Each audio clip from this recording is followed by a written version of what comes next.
Hi, I'm Katherine from Pollen Nation, and today we're going to show you how to do a beautiful backdrop using carnations, some beautiful material, and a nice long big branch.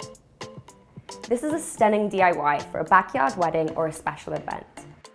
For the materials, you're going to need a thick sewing needle, some fishing line, 50 carnations, a long branch, and some beautiful material. The first thing you're going to do is get a branch and kind of plan out where you're going to put the materials.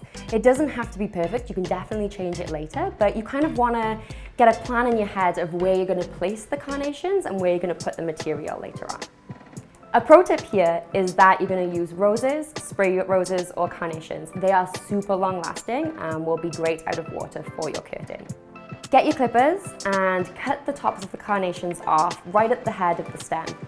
You're going to open up the petals and just make it look super full. Don't be scared, be rough with them, pull them down, and they'll be twice as big as when they originally came out of packaging.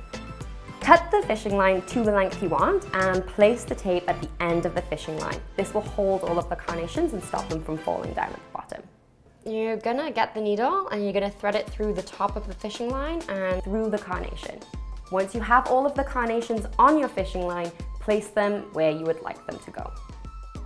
The tip here is to not be symmetrical. Be asymmetrical with the distance in between the carnations.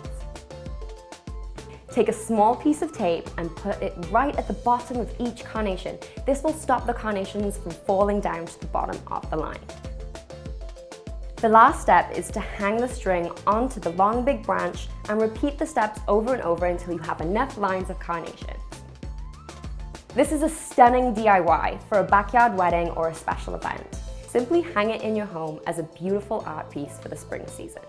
Thanks for watching. Please check out Coral and subscribe for more videos like this, and check out our Instagram for some awesome floral inspo at We Are Pollen Nation.